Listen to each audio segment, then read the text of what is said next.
What is going on, my Houston Texans family? Hope you guys are having a blessed Friday. I am one part of your show, Mr. 713, my co-host AD from the Town Rundown. This is the Attack on Texans podcast, and we've been rumbling the last 9 weeks. The Houston Texans, they keep on continuing to stack W's. This time, however, it is familiar territory for the Houston Texans. It is round 2, ladies and gentlemen, of the playoffs, the divisional round. The Houston Texans will be traveling to Foxborough to face the New England Patriots. Drake Maye, Mike Vrabel, AD. How you doing, brother? I'm good, brother. How you doing on this wonderful what is it? When is it? What day is it? Friday? Yeah. Friday. My day's getting mixed up, but I know it's close to the game, so I'm excited, man. You know, last week went by super slow. Mm-hmm. This week's going by super fast. Mm-hmm. I still cannot wait for Sunday. I'm surprised they're having the game earlier, AD, instead of originally at 3:30. Yeah. Nonetheless, let's first get a temperature check. I feel strangely confident about this game on Sunday. I don't know about you. Oh, I'm not even weird about it. I'm super confident. Like, this is just what it is for the Texans. They're here to make it. Okay, well, talk to me. What's one of the reasons why you feel super confident? The defense. Did you see what happened on Monday night? I don't think anybody can stop the Texans defense at this point. And then I've watched the Patriots game against the Chargers, and they struggled mightily. And for them to have one of the top offenses in the league, the Chargers defense is okay, but hell, we put 20 points up with our bipolar offense on them 3 weeks ago. So, they're not scaring me at all. Drake Maye turns the ball over more than CJ does, and CJ turns it over. So I'm definitely confident that we can come out of this game with a victory. Yeah, I think the defense has been your superpower all year, and it showed that on Monday Night Football, outscoring the Pittsburgh Steelers offense. When I look at New England, the offensive line is shaky, very shaky.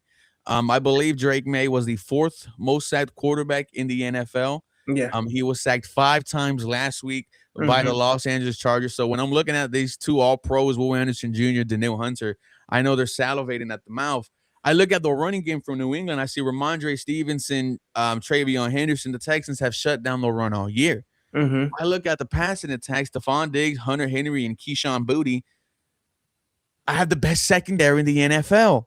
Yeah, got 4 starters with 4 interceptions or more. The Fantastic Four, which is growing, by the way. Yes, it is growing, and they look like it on Monday night. I will say that. I was like, dude, I had said, oh my God, they're fantastic, and I was like, oh damn, I did it. I was like, I did it.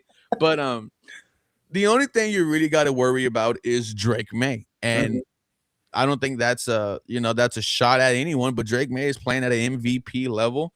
He could throw the football. He can run the football very effectively. They're calling him the Tom Brady on wheels. That's an extreme stretch, man. But can you blame New England fans? No. I'm not going to blame them at all if they think that Drake Maye and Mike Vrabel are the second coming of Tom Brady and Bill Belichick. I definitely hope that doesn't happen, right? But I'm not going to be upset that Patriots fans feel that way. But I first want to, address the first elephant in the room, and that is the New England Patriots schedule. Now, this has been talked about everywhere, how the Patriots really didn't play anybody this year. And I was like, you know what, man, I don't think that's a fair take, right? You can't be upset about who's in front of you. And then I looked at the schedule, and I was like, all right, let's look at the last 4 regular season games. Dolphins, you blew them out. Jets, you blew them out. Ravens, you beat them with Lamar Jackson getting out. You lost to the Buffalo Bills, which a lot of people thought you were going to, right? Because they thought you were frauds. Then it's the Giants, Bengals, Jets, Bucks, Falcons, Browns, Titans. There's no winning record in that span right there. Then it's Saints, Bills. They beat the Bills. Panthers, lose to the Steelers in week 3, beat the Dolphins week 2, lose to the Raiders week 1. So they're 14-3. Fantastic year by them, but not a first place schedule. However, I'm a 4th place schedule. A 4th place schedule. Now, I got some numbers. Go ahead. Look, they've played a total of 4 playoff teams, right? 2 of them being the Bills. Okay, 2 games against the Bills, 1 against the Carolina Panthers, and 1 against the Pittsburgh Steelers. Only played 2 teams with winning records the whole season. 2 teams, The which is Bills the Bills and the Steelers. Carolina Panthers made the playoffs. did not have a winning record. Not Buccaneers, same record. Did not have a winning record. Atlanta Falcons, same record. Ravens. Did the Ravens? Ravens what? I thought they were 8-9. Let me see. 8-9. So they played 2 teams the whole season with the winning record, and they've lost what 3? I mean, they lost 2 out of 3. Mm-hmm. They lost to the Steelers, they lost to the Bills once, and they won against the Bills once. They've had no threat. I think they played 10 plus games with teams in the top 5 of the NFL draft. Okay. So I mean, it's been a cakewalk, and the Chargers are so beaten down injury wise. The offense, they're on like their 3rd string or 4th string offensive line. So of course New England was going to get pressure on them and cause Herbert to make mistakes and not be able to move the ball. Yeah. Any competent defense, can do that. So he didn't go up against a top 5 defense this year. Well, they're trying to say the Chargers were a top 5 defense using one of those advanced metrics, but I thought they were 10 though. Yeah, they are. But the New England fans to boost them. Man, they've been showing the Keyshawn Booty play over Derek Stingley the past 4 days. I've been seeing Will Anderson Jr. versus Will Campbell highlights all the way back when they were at Alabama and LSU. Yeah. I've been told that the Texans defense doesn't have finesse.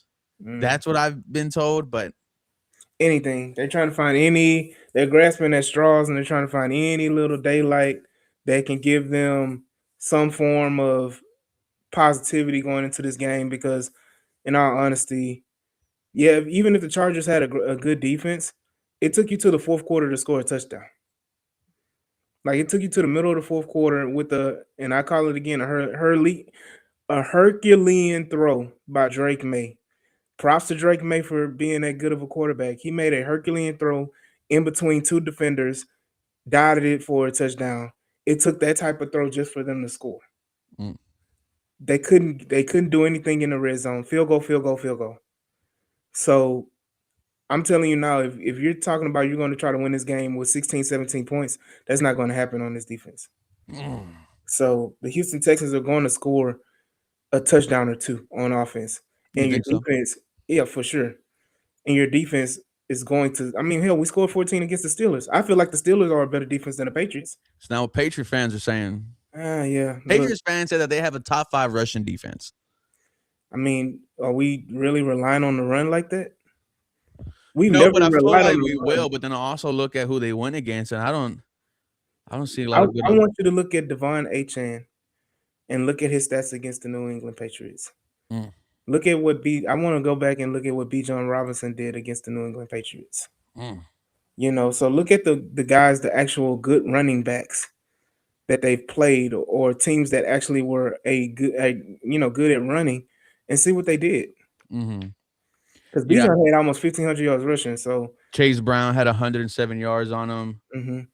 You bring up Achane. Let's see what Achane did. Mind you, Achane played him twice. Oh, they held Bijan in check. I'm surprised. Okay. Eat my words.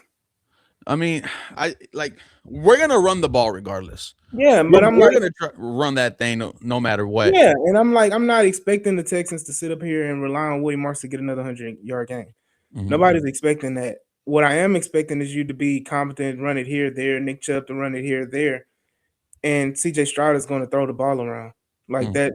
Your defense is going to get you good field position. Your defense is going to create turnovers, because Drake Maye turned it over 3 times in that game. Yeah, he had basically the same amount of fumbles as CJ. Yeah. CJ just had the interception. So it's just the point of, you get that turnover from the defense that's going to put you on a short field or whatever, give you an advantage. At the very least, Kyman Fairbairn is going to kick the hell out the football. So moving to the offense, talk to me about CJ Stroud. He's been the talk of the week, AD. A lot of fans don't know if CJ Stroud could stand another performance like what he had on Monday Night Football, which is damn near 6-7 turnovers for him. What do you need to see from number 7? Can he bounce back from Monday night? Absolutely, he can bounce back. I don't think he'll have that type of game. He hasn't. I don't see him making those type of mistakes week to week. It's always he'll make some boneheaded decisions like the Chargers game, and then he'll bounce back the next week and he'll play the Arizona Cardinals and look and put up 40 points. You know what I mean? So, he has those bounce back games, and he doesn't make those kind of turnovers happen. I think the key I've been saying every week has been don't turn the ball over. If you don't turn the ball over, if you limit turnovers, if you give the ball away once, okay. I mean, everybody has to give, line up and play, and you got to give New England credit on that end. But I don't see CJ having 5 fumbles again and No. losing 2 of them. I don't see CJ throwing a boneheaded interception in red zone again. What would it mean for CJ Stroud to come out here and let's say he goes for 270, 2 touchdowns, no interceptions, no fumbles? What would the conversations be surrounding CJ after then? And then the Houston Texans win the football game, sending them to their first ever AFC championship. It'll be enjoyment by the Texans fans because we made a history and we made the AFC championship game, and everybody's going to say, can you repeat it? With CJ's consistency. If you do it once, then you're showing the world that you can do it. You got to do it again. So I think it'll be a air of caution of people just jumping on CJ Stroud's train because people still have that nasty taste in the mouth of the game he had that could have cost us. But even though we blew Pittsburgh out. Yeah, I'm just hoping that he has a bounce back game, man. I think we kind of need it as you kind of need one of these games where CJ Stroud just goes off. Yeah. Hopefully it's this game. Hopefully it's next week in the AFC championship. There's going to be no Nico Collins there. He's dealing with a concussion. We all knew he wasn't going to play as he was carted off the field. There was one game where CJ Stroud didn't have Nico Collins AD, and it was a San Francisco 49ers game where a lot of Texans fans can say that was arguably his best game of the season, numbers-wise, efficient-wise, where 8 different people caught a pass, and Higgins found himself in the end zone, so did Schultz. Could CJ Stroud, lock in without without Nico? I mean, I think that has been a crutch for CJ. CJ is better when he doesn't have to lock in on one guy. I know it sounds counterproductive. Getting me excited. Look, it sounds counterproductive because Nico Collins is that great of a talent, but it also gives opportunities to Jaden Higgins. It does give opportunities to Christian Kirk, as we saw in the Steelers game. Christian Kirk. It does give opportunities to Dalton Schultz, who New England is horrible against tight ends on their side of the football. So can you take advantage with Dalton Schultz, and Case Stover? Can you do something with Jalen Noel? All those weapons are open for you. It's not like the cupboard is bare like in years past where it was Nico Collins and nobody else. No, like last year, no Tank, no Diggs. So you didn't have any complimentary receivers if Nico went down or something happened. You were just bare bones relying on Robert Woods and old Robert Woods to get you through. Now you have a legitimate guy in Higgins who's shown and proven to be consistent and when given opportunity, he can make plays. Same thing with Christian Kirk. Christian Kirk gets an opportunity. You see what he does: 100 and damn near 150 yards and a touchdown. So I think I'm not concerned with Nico being out. I think it just gives more opportunity, and we probably will see a Braxton Berrios sighting this weekend as well with what's his name? Justin Watson. I was about to call him Justin Watson. Justin Watson being out as well. Score prediction, AD. Man, I got another. So my score prediction was really close last week. It was 27-10, and we won 30-6. I'm gonna go again. The Texans win this game by double digits. I got the Texans winning this game. I'm gonna say 31. No. I don't want to put the 30 back on her. I'm gonna go back to 24. 24-9. I was going to go 21-14, but I'll take that. I'll take a double-digit lead. I'll take a double-digit victory, and I'll take the Houston Texans get into their first ever AFC championship. Ladies and gentlemen, that was AD from the A-Sound Rundown. I was Ruben, Mr. 713. Shout out to Wheelhouse Media allowing us to come on here to talk Houston Texans football. Always a big shout out to the man upstairs. We love you guys. Have a very blessed day. Peace.